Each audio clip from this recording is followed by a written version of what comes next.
my dear students. Myself Navneet Kaur and I am going to teach you English literature in year 7th class. And today let's start with chapter number 2 of your novel Around the World in 80 Days. The name of chapter is Detective Fix. Here in this chapter we know about Detective Fix and his activities. So Fogg and Passepartout follow the route which was given in Daily Telegraph. The route was like that: boat from Dover to France, train to Brindisi in Italy, and from their boat Mongolia to Swiss, Egypt. This is the rule. Underline this. So the news of his adventure published all over in the newspapers and all over England. It was popular nowadays. Everyone talk about this bet of Fogg, whether he would win or not.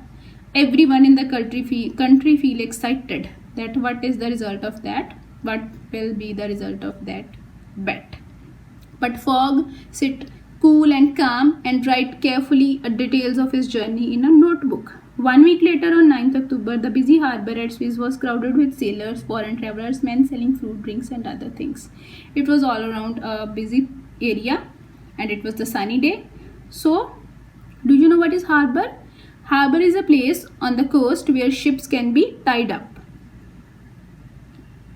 So, a thin man with a narrow face and small moustache stood waiting near the dock. Dock is an area of port where ships are loaded.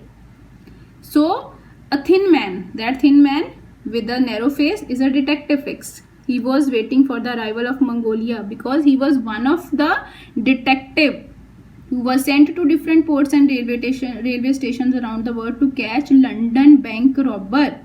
He wanted both the reward and the fame. So, he think that he saw the Fogg's picture in newspaper about his bet and he decided that that man must be the same gentleman who robbed the bank earlier 10 days. So he fixed in his mind that Fogg is a culprit. Later Mongolia arrived at 11 a.m. to make a 4-hour stop for coal. Fix soon noticed a man who looked lost and worried. The man walked up to Fix.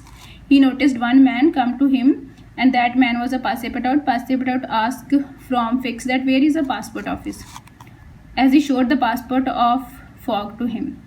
And when Fix saw the passport with the picture of Fogg, he feel excited because he just want to catch Fogg. So he want to delay the activities of Passepartout. He said that you must come here himself in order to stamp his passport.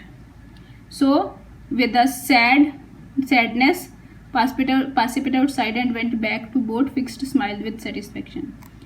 Passepartout sadly returned back to his master when their passports are not stamped. Fixed then rushed to passport office. He requests the passport officer to not stamp the Fogg's passport, but that officer nodded his head and said, no, if his passport is genuine, I will stamp. I will not refuse to do so, just because you think that he is a robber.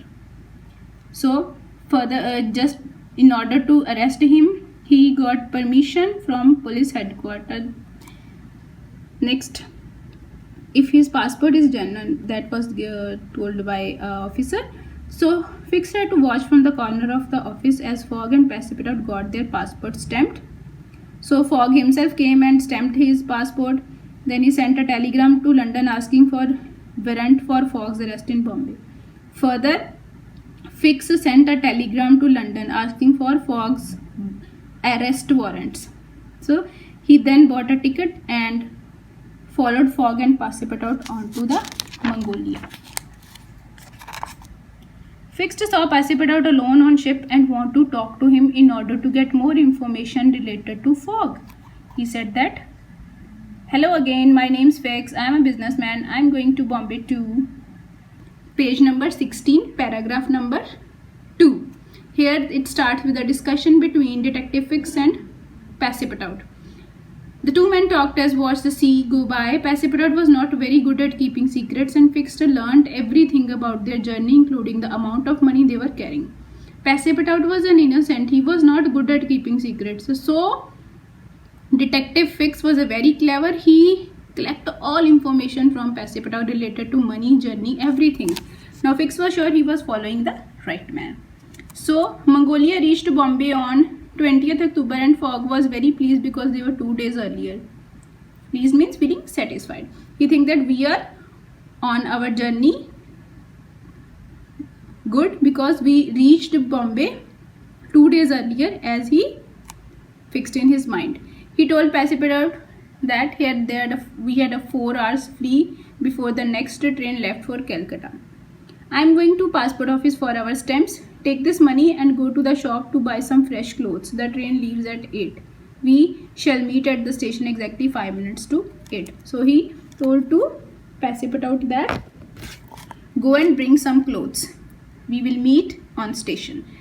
Fix was listening their conversation. He ran to the police station to get arrest warrant, but it was not yet there.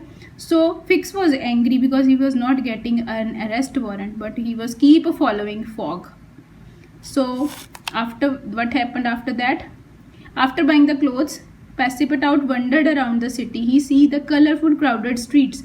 He amazed to see the cows walking around, goats eating rubbish, rich people sitting in cars pulled by the poor. The air was filled with exotic smells. Exotic means characteristic of a foreign country. Then he went from place to place, see curry, coconut, flowers and fresh fruits of all kinds of India. He walked into a huge market where he saw a people buying and selling all kinds of food and clothing. Later, different street he watched a spectacular festival and a parade was going on. Spectacular here means an eye-catching. The city was much quieter and people sat on verandas to rest from the heat. Passepartout watched all of them with a smile. He thought that Bombay was such an interesting place. Later, he saw a beautiful temple with a golden roof. He wanted to enter that temple, but 3 priests suddenly rushed up at him and started shouting, "Sit down." Passepartout was confused. What happens? I did not done something wrong. "You cannot come in here," shouted the second priest. Third priest said, "Especially wearing shoes." And Passepartout said, "Oh, I'm sorry, I didn't know." Priest angrily pushed and pulled Passepartout. He was so frightened that he dropped his master's clothes and ran out of temple as fast as he could. 3 priests ran after him in order to beat or catch him. It was hard for him to run, but he ran very fast as priests chasing him. He just kept running. Finally, he met Fogg at the railway station, shoeless and without the clothes. When he told the master about the whole incident, Fogg reacted coldly. He said, "I hope that this will not happen again." This shows that Passepartout was an innocent man. He was not so clever. And in this chapter, we just know that Detective Fix keep following continuously Fogg and Passepartout. And he also got the information from Passepartout about Fogg. So this is all in chapter number 2, video number 2. If you have any problems, please ask me if anything, any word not clear to you. Thank you.